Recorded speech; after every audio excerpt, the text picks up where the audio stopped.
Welcome to UnCommie Goods, episode 33, Hush Hush, Iodine. Of course, if you're old school like me, that title is inspired by that great song, Too Shy by Kaja Gugu. And they got a line, you're too shy, hush hush, IOI. Never really understood that song, but it was a great jam back in the day, if you're cool enough to be alive back then.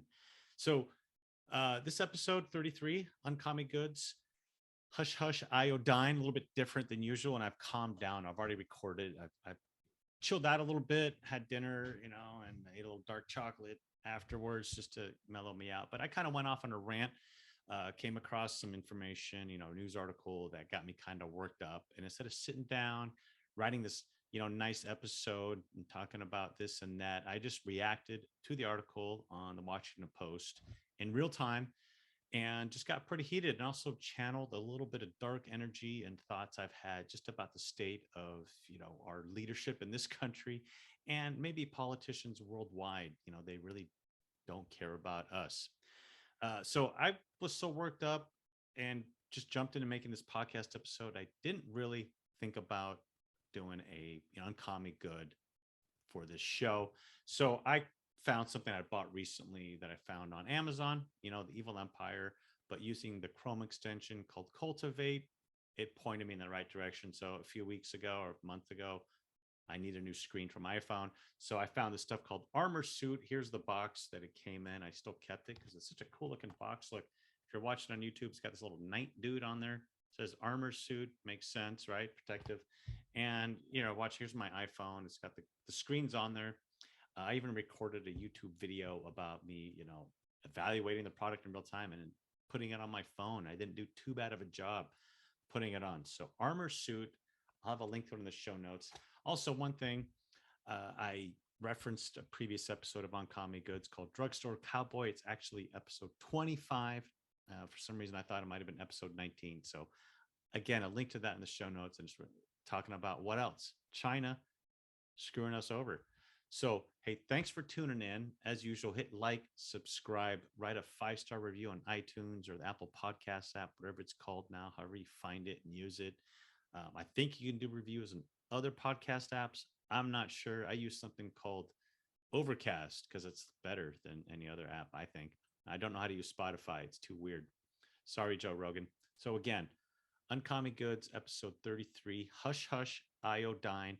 Lars reacts to a Washington Post article in real time about something that's bugging me about China, the supply chain, and supporting critical medical products for Americans. Yet again, they screw us over. So, again, thank you, enjoy, and see you next time.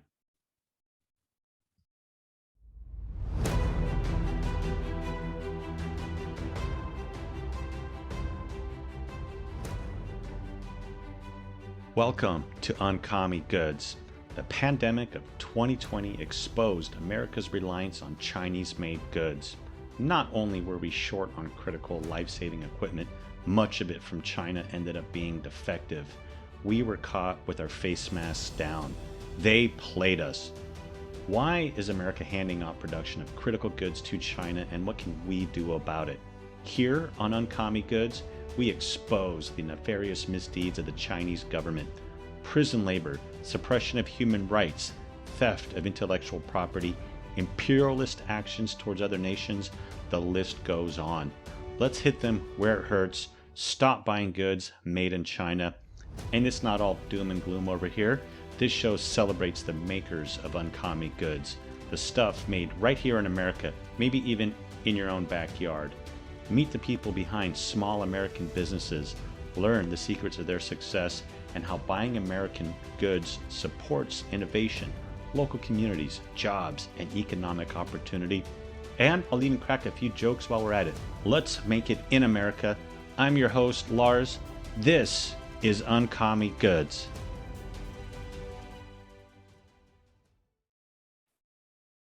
Hey, welcome to UnCommie Goods. I'm Lars, coming to you from the heart of Commieville, San Francisco, right at the top of Mount Olympus. So I'm kind of losing my mind lately. Just every time I hear the news, I just think our political leaders, they hate us, right? And as much as I want to talk about, oh, let's, here's a great small American business, or, here's how bad China is, all these problems come from the top. Our elected leaders, and they're not our leaders, they're just a grift in class. And it goes both ways. I might lean one way politically, but, when it comes down to it, they're all scumbags. And, I just jotted down some ideas. I'm just going to riff off here. But yeah, I've been like channeling a lot of darkness because I do think, our political leaders they're just like trying to crush our individual spirit, our sovereignty or sovereignty, our ability to, you know, one, open up a small business, run the business, adhere to the, rules and regulations, and just, being able to make a living starting our own business. I tried to start my own business, and it was successful, but guess what? It was all under the table because I didn't want to deal with business licenses, regulations, etc. I had insurance in case anything happened, but at the same time, I didn't manage the payroll, having to figure out payroll tax, etc. And I just there was so many barriers to do it that eventually I just went back to the corporate world. But back to this evil political class, um, you know, they're a bunch of sociopaths and maybe psychopaths, right? And a lot of them are wealthy. Think about Nancy Pelosi. She's worth at least 100 million. Maybe it's like $500 million, right? She's 80. She can't just sit there and enjoy her wealth and relax into the limelight or the sunlight or the sunset and just like, hey, I've got hundreds of millions of dollars. I'm going to go retire in Florida where they don't have income taxes, state income taxes. Whereas, she represents California, where here they're trying to crush the individual spirit with the 10% state income tax already on top of your federal. So again, I mentioned earlier, these leaders are just running roughshod all over our personal sovereignty, starting a business, being able to keep your business open during this nonsense pandemic, which does not kill 99.997% of the people that get it. And also, they don't encourage you to be healthy. They want you to line the pockets of these vaccine manufacturers, instead of you going out, getting healthy, getting some exercise, doing some push-ups, lifting weights, eating real food. No, they want you to take this jab that affects your health. A lot of people, that affects the health of a lot more people than it should. So yeah, she can't go and enjoy her money living on the coast, in Florida, despite the threat of global warming. So yeah, I mentioned earlier, I'm channeling a lot of dark energy. I think our own government hates the individual spirit. They kind of want to corral us into with just a system of people that they can manipulate. And I don't even know where to begin with the World Economic Forum. It seems like they handpick leaders around the globe. There's Justin Trudeau, the biggest friggin' mangina on the planet, wanting to mask 5-year-olds in Canada, right? He hates, the traditional Canadian person, and he wants to supplant them with third world refugees because supposedly they're more noble. Anyway, I'm losing my mind here. Again, it's a systemic issue, and it's affecting all of us. So yeah, they're crushing our human spirit, and for what? To make a few extra bucks. And it all comes down to, when do they start hating Americans, and their own citizens? Well, you could go back to, I think it's the early 70s, when Nixon, met with China, and really we didn't have diplomatic relations with them before, from what I understand. So I don't know what kind of contact there was, and eventually it opened up to, we have trade agreements now. You let them offshore manufacturing there, just to save a few bucks, right?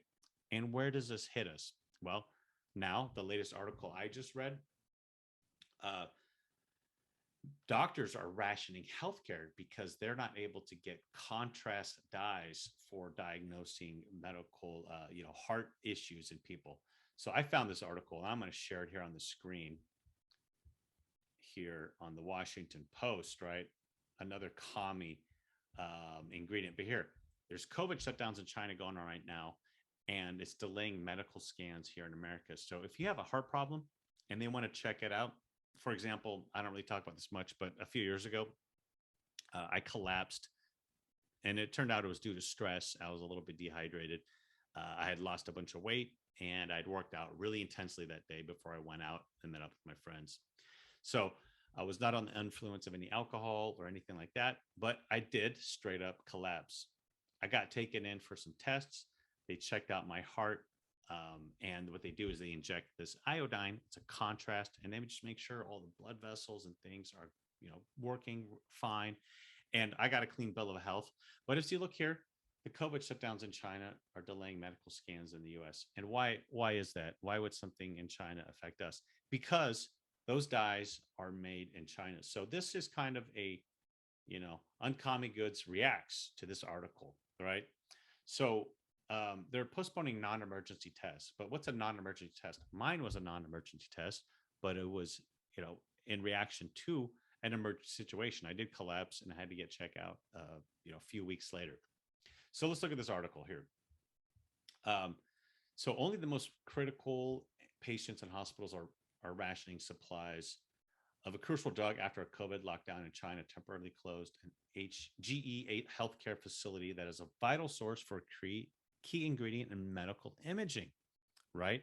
And they use this iodine solution in the blood vessels to allow such a device, such as a CT scanner or fluoroscope, to see inside the body. Again, a contrast media. It's a dye, right?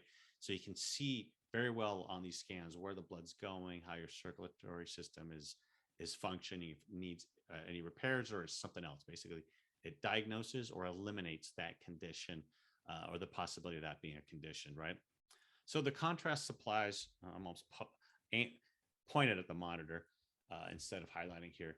So China is undergoing again severe lockdown COVID measures, and people are going crazy. In fact, there was even a revolt in a MacBook factory, and the people were freaking out because they thought there was, they were going to do some more intense lockdowns.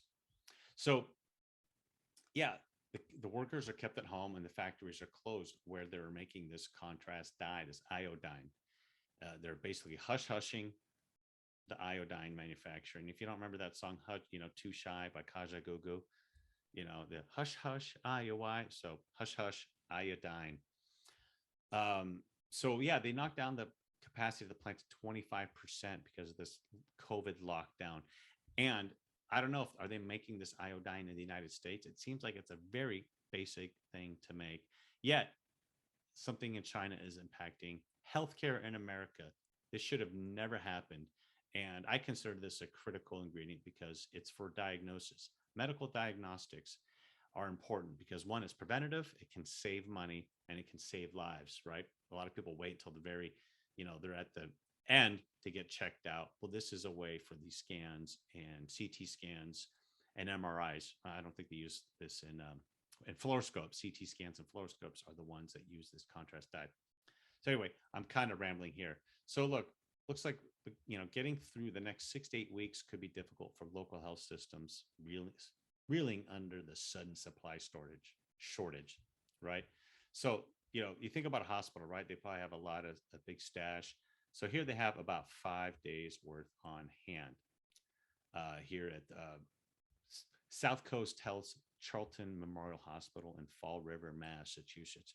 Fall River, I think that's where Emerald Lagasse's from. And his favorite food or one of his favorite things was a chow mein sandwich. Anyway, you're probably gonna have heart conditions if you have that. So this is the sentence that I just saw that really stands out from Peter Cohn, a cardiologist. It's a crisis I have never seen as a clinician that I have not had to deal with in my entire career. Okay, so do they make this in America? I don't know. So the cardiology staff is prioritizing heart attacks while asking patients with mild chest pain or other non-emergency signs of trouble to wait, right? He said the patients have been understanding as they've been throughout the pandemic. Well, how long are we gonna let this patients last, right? You have mild chest pains, or a lot of people don't want to wait to find out what's wrong. And I've seen a lot of people that have waited because, oh, I don't want to go to the doctor. So just a little PSA, public service announcements. If you're feeling any sort of medical issue, check it out soon. I've checked out things where I have pain, thought maybe I was like a tumor or something, somewhere very, very vital. And they go, oh, it's just a cyst. All right, cool. I'm not worried anymore. So here's the other problem. And this is not this also, all over America. This is something that is completely out of our hands, Cohn said. It's not something we have control over. See, that's what happens when you shift the production of a vital item to China, right? Uh, I just don't think we can trust them. And two, you're subject to another link in the supply chain that could impact our healthcare in America. Okay, closer to home, I'm in San Francisco. The University of California San Francisco Medical Center also delayed some non-emergency cases. So, okay, less than 5% of previously scheduled appointments so far. Okay, but now it's asking doctors to order CT scans for patients to rate them as urgent or low priority, right? So I understand, high priority, urgent, obviously put them in the front of the line. But at some point, the milder cases, they're probably going to get pushed back. They're going to get Canadian style rationing of healthcare, right? So here is what it says. Okay, in San Francisco, they inject contrast media in patients for all conditions about 150 times per day. Right, said Christopher Hess, professor and chair of the Medical Center's Radiology and Biomedical Imaging Department. It is absolutely essential to the management of patient care. So many treatment decisions rely on imaging. If imaging services sneeze, then the whole health system gets the flu. So that perfectly aligns with what I've been saying. One problem with the supply chain here is going to impact a big segment of somewhere else in the world. And in this case, American healthcare, right? So I'm still trying to find out, when did we start handing over this stuff to China? When did they start making it all? There is no domestic supply of penicillin or other, vital healthcare or, vital medicines in America. A lot of it's been just, check out previous UnCommie Goods episode, Drugstore China. I forget which one that is, maybe episode 19. I'll put a link to the show notes. So, appreciate you still listening on. This is kind of a rambly, response, or, what is it called? Reacts podcast episode. So it's a little bit of a first one I'm doing. I haven't even read the article. I just saw the headline and I got so mad. I fired up my camera. I haven't even washed my hair today. Just got back from hiking. Okay, I hope you're watching on YouTube so you can see the article as I'm reading it. Okay, here's another piece, right?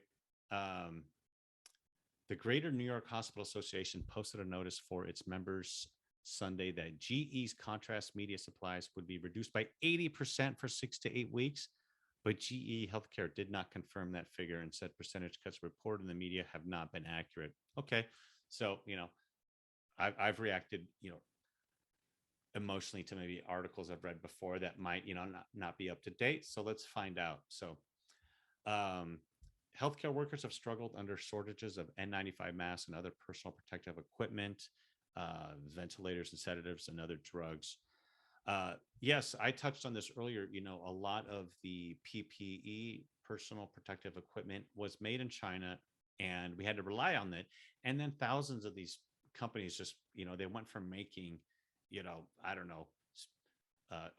They went from making theatrical equipment to making masks, and then opening up, registering as a business that makes masks and trying to import them to America. And they were found to be faulty, dirty, not passing the quality control test. So very shady stuff, always going on in China. Never trust any manufactured goods from there. Although I am on a MacBook, and I think my microphone's made in China, and my iPhone, all made in China. So it's not about supply and demand. It's a situation we have no control over. It further demonstrates the fragility of the supply chain, where a few weeks disruption in manufacturing results in several months of disruption to patient care, said Sumi Saha, Vice President of Advocacy at Premier, a large medical group purchasing agent. I think I mentioned them before in one of my first 2 episodes. Premier sounds like very familiar, but yeah, they're a large purchasing agent. And they buy stuff in bulk.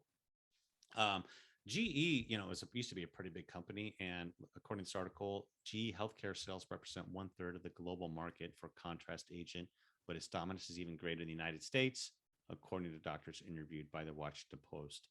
So maybe this is an issue that affects the United States more than anywhere else. and probably because we have more GE, General Electric's an American company. But again, jumping back here, it's not about supply and demand. It's the break in the supply chain. And in this case, China shutting down, and it's impacting us. Uh, so, in addition to reliance on a limited number of overseas factories, hospitals negotiate discounts by pledging to purchase nearly all of their supply from a single vendor. Oh gosh, I was hoping when I read this sentence that it was going to yield a nugget. So look at that, a single vendor, and I can see that, right? You're looking for procurement standpoint. You want to save on the on your money on the spreadsheet. You're adding the numbers. Hey, if we go with these guys and buy a bunch, we'll save money. Well, here's a sign where you need to maybe spread it out a little bit, buying from different vendors. If you have them competing, you're it's more likely you have control, right? If they know you can jump over to XYZ company, you've been buying from ABC, they're probably going to keep their game tight. Price is good, supply steady, and you're not going to be. Of course, this would be all subject to it being made not in China. All right. Here's another one. It's an all eggs in one basket problem where the supply chain is concentrated in one city and one country, and the health systems engage in preferred vendor contracting, Davenport said. So this is just repeating what I said earlier. This means that the vast majority of contrast they might use comes from a single vendor. When that vendor is not available, they have nowhere to go for that contrast. It's like any business. Do not rely on one customer. What if you lose that customer? You lose your business. Here's another thing. When you provide life-saving medical equipment, do not rely on one single vendor. What's more important, saving a little bit of money or saving lives and giving your customers, your patients, the top, highest level healthcare? I'd like to think the latter. Of course, this all started when our political leaders started selling us out, right? So they could, save a few bucks and rather than, saving their country. Here's a bad thing. Hospital pharmacists that rely on GE healthcare contrast are working the phones and scrounging for supplies. Other global healthcare companies that make contrast media, Bracco, Bayer, and Guerbet. I can't read that, Guerpet, but those companies are making sure existing hospital contracts are fulfilled and do not have large volumes to spare. And I think a lot of people assume or might feel that, in America or anywhere, hospitals just going to have tons of supply, stacked up. But who knows? Maybe these things need to be temperature controlled, and not be exposed to light. I don't know. Think about insulin, right? You can't exactly store a ton of insulin. It needs to be refrigerated. I wonder where insulin's made. I'm gonna have to look into that. So, GE Healthcare informed hospitals about the expected shortages in a letter April 19th. We expect supply relief by June to 2022. So that's April to June. Who knows how fast? So April, that's okay. That's a month and a half going. I almost forgot about May. April, May, June. Is it the end of June, the beginning of June, the middle of June? Who knows, right? So here's the final part. After having to close our Shanghai manufacturing facility for several weeks due to local COVID policies, right? This is when was not a business decision. This was a government decision. We have been able to reopen and are utilizing our other global plants wherever we can. We are working to return to full capacity as soon as local authorities allow, the company said Tuesday in an emailed statement. It called the scale and speed of the Shanghai lockdown unprecedented. So, yeah, even though this stuff's made in China, they are incentivized to, one, keep production constant, and two, have a high quality product and, be somewhat reliable.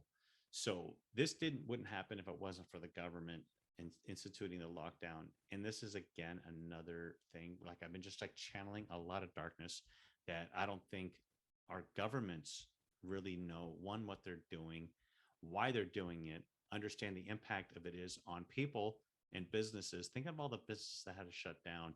There used to be a company and a cool little restaurant that served like all these awesome smoothies, great lunches, amazing coffee. It was like a half a block from my office. The guy was really proud of his business, this little cafe. The food was amazing. It wasn't fancy, but it was high quality, and he cared, and he served a lot of stuff that you wouldn't find at other places. A little more health conscious. Anyway, he had to shut down because of this pandemic, a government decision. So it's impacting small businesses. It's impacting health healthcare products, everything. Your local restaurant, your schools, kids are damaged. The governments don't know what they're doing, and they're telling us, it's settled science. No, what it is it was just a big money laundering scheme. Pfizer and Moderna had like record breaking quarters, making billions, right? So it's just a way for them to pay off their cronies in the biomedical or whatever in pharmaceutical industry. We lived on this planet for millions of years without pharmaceutical products. We don't need them. They need us. It's about time we cut them off and said no. So I don't have an uncommon good of the week. I just wanted to do a little bit of ranting and raving about this article I saw that got me just riled up. I heard about it on the radio, so I just freaked out, looked it up, and had to share my thoughts on the fly. So anyway, this Lars Uncoming Good. Please hit like, subscribe if you're watching on YouTube. Subscribe on whatever podcast app you're using. If you happen to use the Apple Podcast app, give it a 5-star rating and write up a nice little review why you liked it. You could just say Lars is a little bit nutty, but he's passionate and really cares about where we make the goods that Americans buy, who's making them, supporting small businesses and small communities, and making sure our supply chain is secure. Relying on one manufacturer is one thing. Relying on one manufacturer in China is a whole nother level. And then doing any business with that vile government and political ideology they have is a whole nother thing. So take it, bring it back home to America, support private small businesses, try and just eliminate any involvement with the government, pharmaceutical, industrial complex. They don't want to take care of you. You're just plugged into the matrix, feeding them electricity in this case, or energy in this case. That electricity is money through your tax dollars. You get taxed, you work, they tax you, right? They give you a free vaccine that's paid for by the government that goes to the pharmaceutical company. They get rich, their stock prices go up, and then in turn, the politicians get rich. That's how it works in America. I still love this country. I love its principles. That's just our government. They don't care about us. So do everything you can to make yourself as strong individually, healthy, get your exercise, eat healthy, get your sleep, invest well, make sure you just build up a nest egg, have a good chunk of FU money. So that way you're not dependent on your job to survive. You can have as much individual freedom as possible. So I know I've gone off a little bit on a tangent. Hit like, subscribe, give it a 5-star rating on whatever podcast app you use. Although I only think Apple lets you write up reviews. I don't know. Maybe you can on Spotify. I don't use Spotify because the interface annoys me. But subscribe on Spotify if you like it. I think it's a Swedish company. That's where I was born. Okay. Anyway, UnCommie Goods. Hush Hush Iodine. All right. Thank you. Bye.